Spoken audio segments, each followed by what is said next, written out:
Syria से खबर आई है कि वहां पर एक इजरायली जहाज को मार गिराया गया है। बहुत डिटेल्स नहीं आई हैं, लेकिन अभी यह खबर आई है। इधर हिजबुल्लाह ने हाइफा पर अब तक का सबसे बड़ा हमला किया है। टाइम्स ऑफ इंडिया ने इसको अपडेट किया है। हाइफा के अंदर ही एक और घटना हुई है, स्टैबिंग की घटना हुई है, यानी चाकू मारने की घटना हुई है, जिसमें 8 से ज्यादा इजरायली घायल हैं, जिनमें से कुछ बहुत ज्यादा घायल हैं। ऐसा लगता है कि याह्या सिनवार ने जो शुरू किया था दोबारा से सुसाइडल हमलों का सिलसिला, वो लगातार चल रहा है। वहीं अमेरिका और इजराइल के बीच में तनातनी दिखाई दे रही है। कल गैलेंट को जाना था अमेरिका, लेकिन वो नहीं जा पाया, उसको रोक दिया गया। और ईरान ने खुली धमकी दी है अरब देशों को।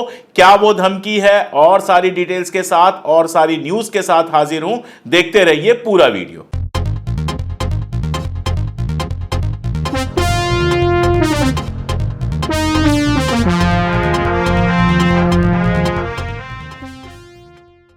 नमस्कार, मैं अशोक कुमार पांडे, स्वागत है आपका टीसीएच पर। हाजिर हूं इजराइल, लेबनान, फिलिस्तीन, ईरान, मिडिल ईस्ट और इसके बहाने सारी दुनिया की खबरें लेकर। कल की सबसे बड़ी खबर यह है कि इजराइल और अमेरिका के बीच में सब कुछ ठीक ठाक नहीं चल रहा। जो इजराइल के रक्षा मंत्री हैं गैलेंट, वो जाने वाले थे अमेरिका, और अमेरिका जो जाने वाले थे वो ये तय करने के लिए कि ईरान के ऊपर जो हमला होगा उसमें इजराइल और अमेरिका किस तरह से कोऑर्डिनेट करेंगे। लेकिन बिल्कुल ऐन वक्त पे नेतन्याहू ने उनको जाने से रोक दिया। बताया यह जा रहा है कि नेतन्याहू लगातार चाहता था कि बात हो जाए उसकी बाइडेन के साथ, उसके बाद गैलेंट वहां जाएं। लेकिन बाइडेन ने कहा तो रोज की फोन करूंगा, लेकिन फोन नहीं किया। अब यह खबर आ रही है कि आज शायद बाइडेन फोन करे नेतन्याहू को, उसके बाद ये लोग कुछ तय करें। असल में ईरान पे हमले की जो धमकी है वो इजराइल के गले की हड्डी बन गई है। कल जब मैंने कहा था कि ईरान पर हमला करने से बच रहा है इजराइल, उसके तमाम सारे कारण गिनाए थे, तो बहुत सारे लोगों ने सवाल पूछे थे। आज मैं आपको इजराइल के सबसे अपने अखबार, एकदम सरकारी टाइप के अखबार जेरूसलम पोस्ट की यह खबर दिखा रहा हूं, जहां कहा गया है कि अब इजराइल ने यह तय किया है कि वो ईरान के न्यूक्लियर साइट्स पर हमला नहीं करेगा। ऑयल फील्ड्स पे हमला करेगा कि नहीं करेगा यह देखने वाली बात होगी, लेकिन न्यूक्लियर वाला मामला ऐसा लग रहा है कि उसकी समझ में आ गया है, क्योंकि ईरान ने बहुत क्लियर कहा था कि हमारी न्यूक्लियर फील्ड और हमारी ऑयल फैसिलिटीज जो है वो रेड लाइन है। अगर इन पे हमला होगा तो पलट के हम हमला करेंगे, और फिर जो जंग होगी वो पूरी खाड़ी में फैलेगी। और मैंने आपसे कहा था कि अगर इस वक्त खाड़ी में जंग फैलती है तो वो WW3 यानी वर्ल्ड वॉर 3 में तब्दील होगी। तो सारा तमाशा ये चल रहा है, और अमेरिका और इजराइल के बीच में बहुत सारा ट्रस्ट डेफिसिट दिखाई दे रहा है। बहुत सारी ऐसी खबरें आई हैं जिसमें वहां के ऑफिशियल ने बिल्कुल क्लियर कहा है कि नेतन्याहू के ऊपर हम भरोसा नहीं कर सकते। वो कहता कुछ है और करता कुछ है। इसी बीच में बॉब वुडवर्ड नाम के एक जर्नलिस्ट हैं, उनकी एक किताब आ रही है, जो किताब ये कहती है कि कई बार गुस्से में गालियां दी हैं बाकायदा बाइडेन ने प्राइवेट मीटिंग्स में नेतन्याहू को। लेकिन जाने क्या डर है, जाने क्या दिक्कत है कि सबके बावजूद अंत में जाकर अमेरिका इजराइल के साथ खड़ा हो जाता है। कई बार यह समझ में नहीं आता है कि अमेरिका को चलाता कौन है। अमेरिका को वहां के राष्ट्रपति चलाते हैं या फिर कोई और ताकत चलाती है। राष्ट्रपति चाहे जो भी हो, ताकत वही काम करती है। यह सब क्या है, अमेरिका का डीप स्टेट किस तरह से काम करता है, कभी बहुत डिटेल में इस पर बात करूंगा। अभी आप इतना जान लीजिए कि अमेरिका चाहे जितना परेशान हो नेतन्याहू से, लेकिन फाइनली जाकर उसके पीछे ही खड़ा होगा। डर उसका सिर्फ एक है कि यहां अगर वार की डिमांड बहुत ज्यादा बढ़ती है, उसको बहुत ज्यादा हथियार और पैसे देने पड़ते हैं, तो यूक्रेन को जो मदद है वो रोकनी पड़ेगी, और रशिया यूक्रेन को पूरी तरह से रौंद देगा उस जंग में जो रशिया और यूक्रेन के बीच में चल रही है। इसलिए ही लगातार ये खबरें आ रही हैं कि अरब मुल्कों के साथ मिलकर वो सीज फायर के लिए काम कर रहा है। हमास के साथ जो सीज फायर की बात थी वो तो पुरानी हो गई। अब जो सीज फायर होगा उसमें ईरान और हिजबुल्लाह दोनों को शामिल करना पड़ेगा। तो बार बार यह खबरें आ रही हैं कि वो दूसरे अरब स्टेट्स के साथ मिलकर कोई समझौता कराना चाहता है, लेकिन जब तक नेतन्याहू है मुझे नहीं लगता कि कोई भी सीज फायर का प्रपोजल आगे बढ़ेगा।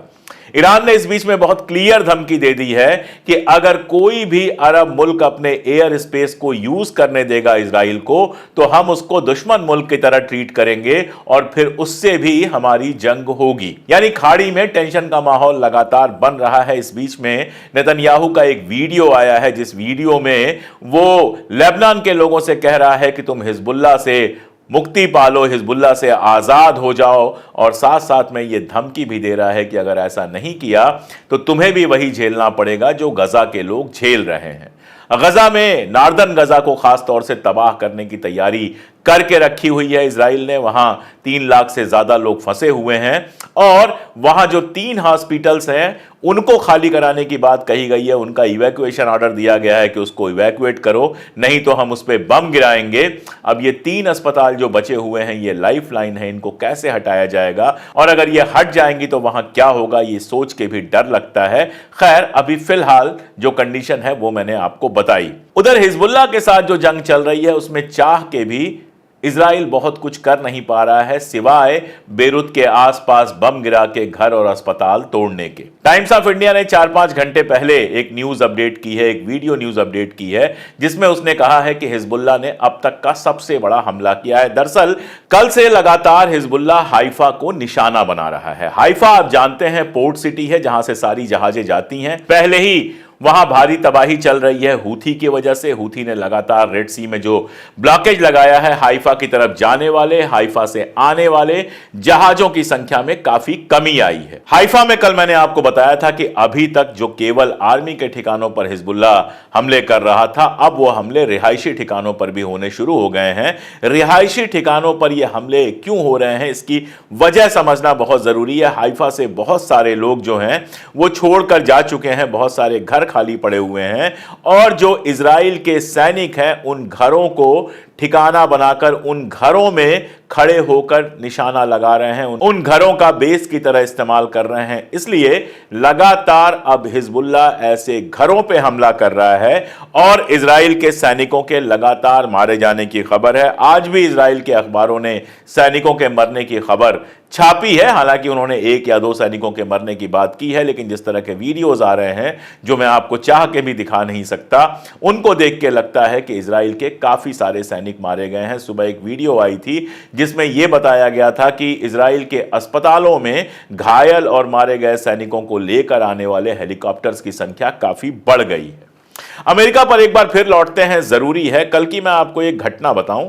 कल जो वहां के डिफेंस के स्पोक्स पर्सन है वो प्रेस कॉन्फ्रेंस कर रहे थे। उसमें एक पत्रकार ने उनसे गजा को लेकर सवाल पूछा, लेबनान को लेकर सवाल पूछा। जब वो आगे पीछे करने लगे तो उसने कहा कि ये बुलशिट बहुत हो गया, आप सीधे सीधे वहां जेनोसाइड कर रहे हैं। जब उसने ऐसा सवाल पूछा तो जाहिर है उनके पास जवाब नहीं था और वो दूसरे पत्रकार के पास पहुंच गए। यानी अमेरिका के अंदर एक माहौल बन रहा है बहुत साफ साफ उन जर्नलिस्ट और उस सेक्शंस में भी जो आम तौर पे बहुत ज्यादा हमास वगैरह की बात नहीं करता है, वो भी इस बात को मान रहे हैं कि गजा में जो हुआ है वो जेनोसाइड है। फॉक्स न्यूज को आप जानते हैं, फॉक्स न्यूज वहां का एक बड़ा चैनल है और आमतौर पे अमेरिका और इजराइल का समर्थक माना जाता है। लेकिन फॉक्स न्यूज जब गजा में कवरेज करने गया, वहां का लाइव कवरेज उसने दिखाया तो बहुत साफ साफ कहा कि ये जो कुछ हुआ है वो बिल्कुल जेनोसाइड जैसा है। यानी आप समझ रहे हैं कि जो चीज हम लोग पिछले 1 साल से कह रहे हैं, अब धीरे धीरे वहां भी गोदी मीडिया में जो 2-4 ईमानदार पत्रकार हैं वो ये बात कहना शुरू कर चुके हैं। इसके अलावा बीबीसी पर तेल अवीव से, जो इजराइल की राजधानी है, वहां से एक पत्रकार ने रिपोर्ट की और उस रिपोर्ट में कहा कि तेल अवीव यानी इजराइल की राजधानी के अंदर किसी को कोई उम्मीद नहीं बची है। प्रोफेशनल्स जो हैं वो एक एक करके छोड़ के जा रहे हैं, इकॉनमी का सत्यानाश हो चुका है और यहां पर हर आदमी जंग से परेशान है। शायद इसी वजह से बहुत दिनों के बाद इजराइल में एक बार फिर से लोग सड़कों पर निकले और लोगों ने कहा कि होस्टेजेस को वापस करो। और यह तो छोटी घटना है, कई बार हो चुकी है। बड़ी घटना यह है कि 130 जो आर्मी मैन हैं यानी आईडीएफ के मेंबर्स हैं, यानी वहां के सैनिक हैं, उन्होंने कहा कि अब रेड लाइन क्रॉस हो चुकी है, अगर होस्टेजेस को वापस नहीं लाया जाएगा तो हम जंग में हिस्सा नहीं लेंगे। उधर जो उनका मेन एयरपोर्ट है, बेन गुरियन एयरपोर्ट जो तेल अवीव में है, वहां की जो जर्नी है, वहां आने वालों का जो वहां लोग आते थे उसमें 43% की कमी आई है, यानी आधे से भी कम हो गई है उन लोगों की संख्या जो बाहर से बेन गुरियन एयरपोर्ट के थ्रू इजराइल में आते थे। जबकि कई ऐसी वीडियोस आई हैं जो बता रही हैं कि इजराइल से बाहर जाने के लिए लाइनें लगी हुई हैं, लोग देश छोड़कर जा रहे हैं। वो यही नहीं, ये जो पूरी जंग चली है इसका एक बड़ा नुकसान ये हुआ है कि इजराइल जो अपने गैस फील्ड्स के एक्सपेंशन की योजना बना रहा था वो फिलहाल ठहर गई है। ऐसा लगता है कि फिलहाल गैस फील्ड एक्सपेंशन वाला मामला नहीं हो पाएगा। गैस फील्ड के मामले में इजराइल जो चाहता था अपना प्रोडक्शन बढ़ाना, वो प्रोडक्शन फिलहाल नहीं बढ़ पाएगा। ये सारे हालात हैं इजराइल के, और इसी की रोशनी में समझना चाहिए कि न्यूक्लियर हमला या न्यूक्लियर जो फैसिलिटीज हैं ईरान, उन पर हमला करने से इजराइल डर क्यों रहा है। वो जानता है कि अगर उसने हमला किया तो ईरान पलट के जो हमला करेगा वो उसके गैस और आयल के जो डिपोज हैं और साथ में गैस और आयल की जो फैसिलिटीज हैं उन पर भी हमला करेगा। और इन हमलों का बहुत सीधा मतलब होगा कि पहले से ही इजराइल की इकॉनमी जो तबाही के कगार पे है वो और तेजी से तबाह होती चली जाएगी। अमेरिका मदद करता रहेगा, उसके बावजूद आप जानते हैं, मैंने आपको बताया था कि मूडी ने जो इनकी रेटिंग है वो और घटा दी है। अगर ये फुल फ्लेज जंग होती है तो ये रेटिंग गड्ढे में चली जाएगी। इजराइल की इकॉनमी के लिए सरवाइव करना बहुत मुश्किल हो जाएगा। और इजराइल के बारे में आप जानते हैं कि वो एक ऐसा मुल्क है कि दुनिया में कहीं भी आप पैदा हुए हैं, अगर यहूदी हैं तो आप इजराइल में जाकर बस सकते हैं। और ऐसे बहुत सारे लोग हैं रहते पोलैंड में हैं, इजराइल में भी घर है, इजराइल में चले जाते हैं। अगर ये लड़ाई होती है तो इस तरह के बहुत सारे लोग उन मुल्कों में, पोलैंड में, इंग्लैंड में, अमेरिका में, अफ्रीका में, अपने अपने उन मुल्कों में चले जाएंगे जो सेफ हैं। इजराइल के लिए जो हालात होंगे वो कोई बहुत अच्छे हालात नहीं होंगे। इधर जब मैं बार बार कहता हूं थर्ड वर्ल्ड वार तो कई लोग पूछते हैं कि ईरान का साथ कौन देगा। एक एग्जांपल मुझसे ले लीजिए। हालांकि ये तो मैं आपको बता ही रहा हूं कि किस तरह से रशिया लगातार ईरान की मदद कर रहा है उसके एयर डिफेंस को मजबूत करने के लिए।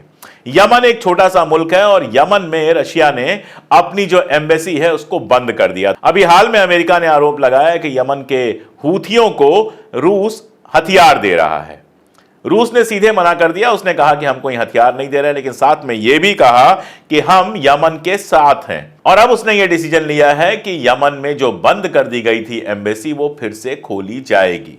तो बहुत सीधा सा मामला यह है कि रशिया आपको दिख नहीं रहा है लेकिन पीछे से लगातार मदद कर रहा है। और अगर इस तरह की जंग होती है तो रशिया और चाइना दोनों मदद करेंगे, ईरान की भी और ईरान के साथ के जो मुल्क हैं, ईरान के साथ की जो मिलिशिया है उसकी भी मदद करेंगे। आखिर आप सोच के देखिए कि यमन जैसा देश जो बरसों से परेशान है, सऊदी अरबिया से लंबी लड़ाई चली, उसके पास हाइपरसोनिक और बाकी सब मिसाइल्स कहां से आ जाती हैं जो सीधे जाके तेल अवीव पे गिरती हैं। आपको पता है कि यमन से जब लौट के आ रहा था नेतन्याहू अमेरिका से तो यमन से मिसाइल दागी गई थी और लगभग उसी वक्त वो एयरपोर्ट के आसपास गिरी थी जिस समय लौट के नेतन्याहू आया था। यानी चेताया यह गया था कि हमारी जो मिसाइल है वो तेल अवीव के अंदर कभी भी पहुंच सकती है।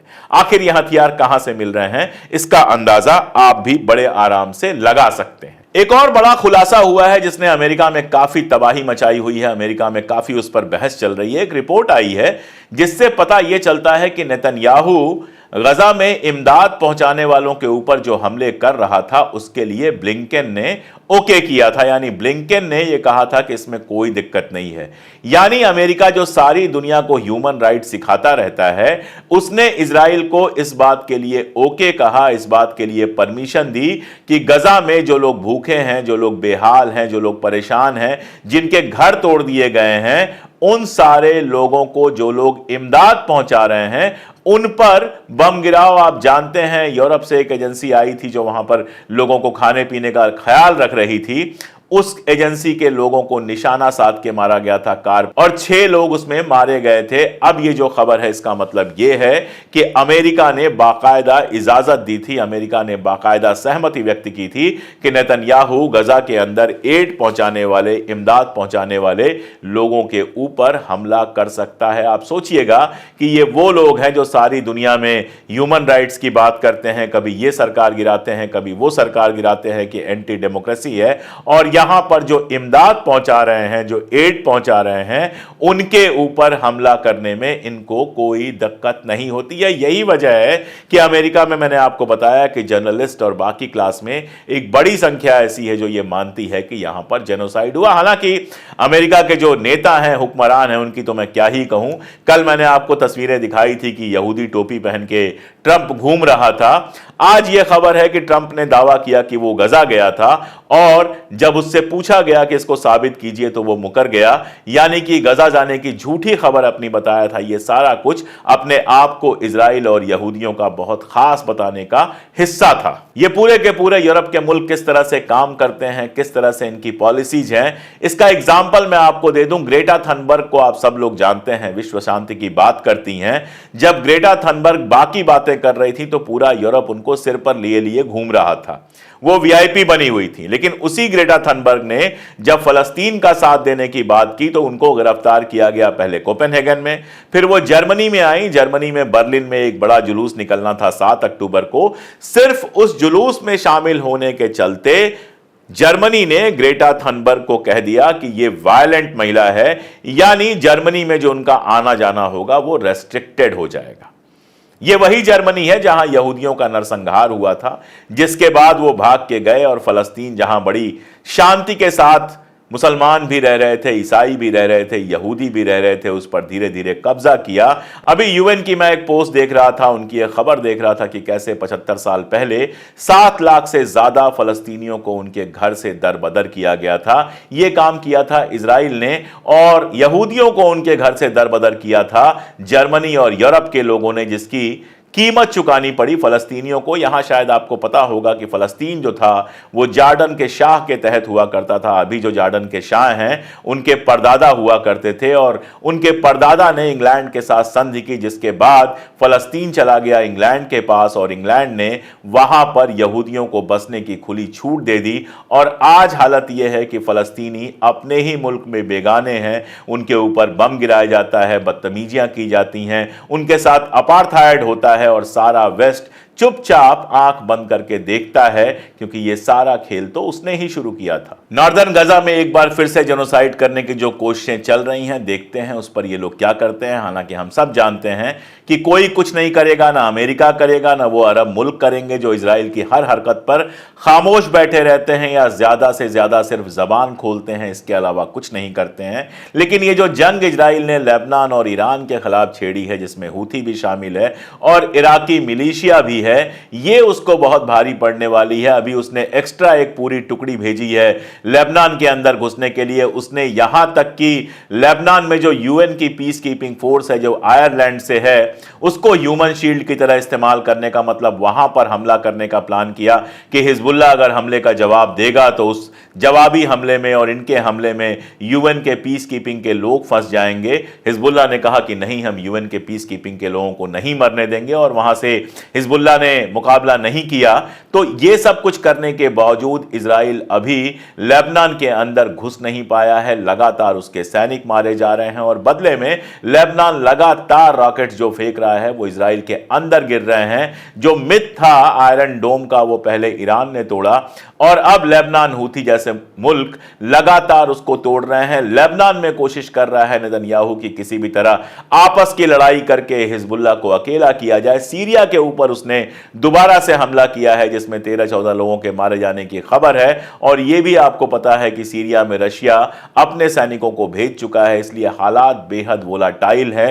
एक जरा सी गलती, एक जरा सा कदम पूरी खाड़ी को एक ऐसी जंग में झोंक सकता है जो पूरी दुनिया के लिए बेहद खतरनाक होगी। और इस जंग को रोकने की जगह अमेरिका के जो दोनों प्रेसिडेंशियल कैंडिडेट हैं वो इस बहस में लगे हैं कि कौन यहूदियों के ज्यादा करीब है। यहूदियों भी नहीं, यहूदी तो बहुत सारे ऐसे भी हैं जो इस पूरे इजराइल के खेल के खिलाफ हैं। दरअसल उनके बीच में यह लड़ाई है कि कौन नेतन्याहू के ज्यादा करीब है, कौन जायनिस्टों के ज्यादा करीब है, कौन दुनिया में ज्यादा आग लगा सकता है, कौन दुनिया को जल्दी जला सकता है। यह हमारा दुर्भाग्य ही है कि जो कंट्री खुद को दुनिया का लीडर समझती है वो दुनिया में आग लगाने में लगी हुई है। काश ये लोग आग लगाने की जगह आग रोकते, क्योंकि अगर ऐसा नहीं होगा तो सिर्फ ईरान, इजराइल, लेबनान, फ़लस्तीन यही मुल्क नहीं या सिर्फ खाड़ी के मुल्क नहीं, ये मामला बहुत आगे तक जाएगा, जो आप तक और हम तक भी पहुंचेगा। इसीलिए मैं तो हर बार अपील करता हूं जहां तक पहुंचे कि अगर शांति हो सके इतने सबके बावजूद भी, तो वो किसी भी जंग से ज़्यादा बेहतर है। बाकी क्या होगा क्या नहीं होगा, जो होगा जैसा होगा, रिपोर्ट करता रहूँगा। जुड़े रहिए हमारे साथ, देखते रहिए हमारे वीडियोस। आज के लिए इतना ही।